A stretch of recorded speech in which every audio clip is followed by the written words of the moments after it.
Welcome to Positive Atheism English channel.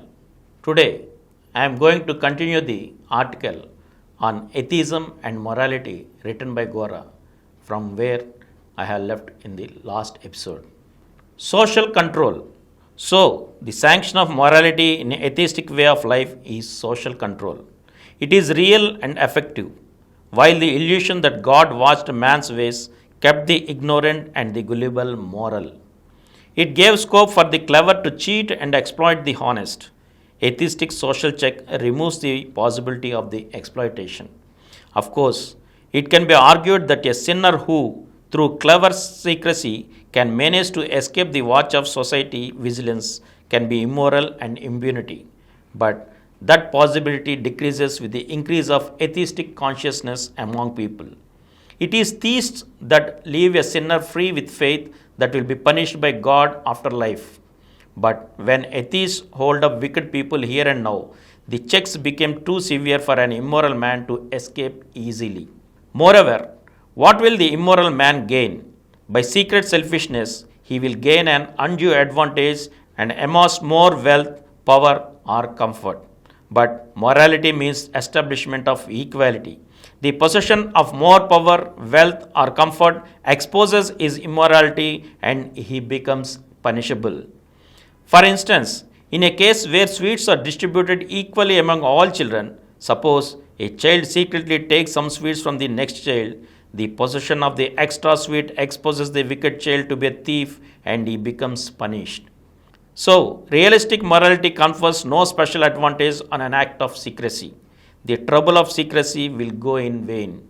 In an order of atheism, where all feel equally free, it is not possible for anyone to overpower and dominate society. All humans are similar in strength and talent, and no one can dominate over others. Socialists are realists to a great extent, but they are not full atheists because they subordinate man's conduct to material circumstances and do not recognize the free will of the individual thereby. As socialists are not whole atheists, socialist regimes established economic equality but give scope for political dictatorship wherein the socialist or communist party dominates over the common people. When atheism is adopted, there will be not only economic equality but political equality too on account of the full recognition of the freedom of every individual. Democracy, which recognizes political equality by the principle one adult, one vote, does not establish all round equality either because democracy follows theistic beliefs of the religious kind. Therefore, avoid adoption of atheism by recognizing the freedom of every individual is necessary for the free development of morality and the consequent establishment of all round equality. Mr. Nagesh Rao's doubts are the result as he is looking at atheism while living in theistic traditions. When he disabuses his mind of theistic beliefs to which he has been accustomed, he sees the relation between atheism and morality. Though theistics profess the noble ideals of morality, they failed because they did not recognize the freedom of the individual and adopted illusory sanctions for morality. Atheism succeeds where theism failed to make man moral because atheism takes a realistic stand.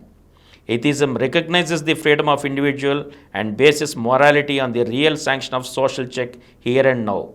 Atheism knows that morality is a social must but not a passport to heaven. God and heaven are illusions. Social obligation is a reality. Miracles.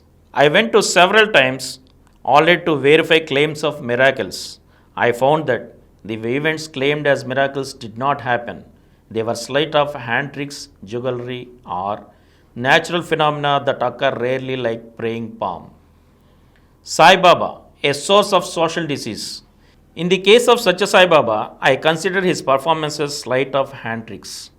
I am prepared to expose them if Sai Baba allows himself to be subjected to scientific inquiry. There were occasions when his disciples approached me with the same question of miracles and I gave them the same answer. Later, I learned that Sai Baba or his managers did not agree to the inquiry. Now I pose the same challenge to Mr. Nagesh Rao. In the interest of truth, let him persuade Sri Satya Sai Baba to assert that what he performs are not sleight of hand tricks by exposing himself to the examination of persons like me. Patients subject themselves to medical examination. I consider that belief in miracles a social disease. Satya Sai Baba is a source of that disease. He should be forced to subject himself to the examination, but he is seeking shelter under traditional religious respectability. If he is a lover of truth, he should be bold to subject himself to scientific inquiry. At least Nagesh Rao and his colleagues should make up their mind to see the truth is exposed. I am prepared for the task of cooperating with them in verifying miracles of Sai Baba. Professor Abraham T. Kovur at Colombo confronted Sri Satya Sai Baba with the challenge of verification. I learned that Sri Satya Sai Baba cancelled his trip to Ceylon. Whatever may be the reason for the cancellation, the fact was that the miracles of Satya Sai Baba missed the chance of verification. Apart from what happened in Ceylon, I am here prepared to expose the truth of what are supposed to be miracles done by Sri Satya Sai Baba.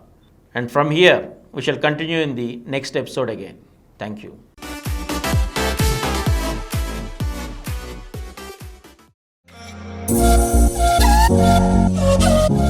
For more videos, please subscribe to this channel Positive Atheism and activate the bell icon.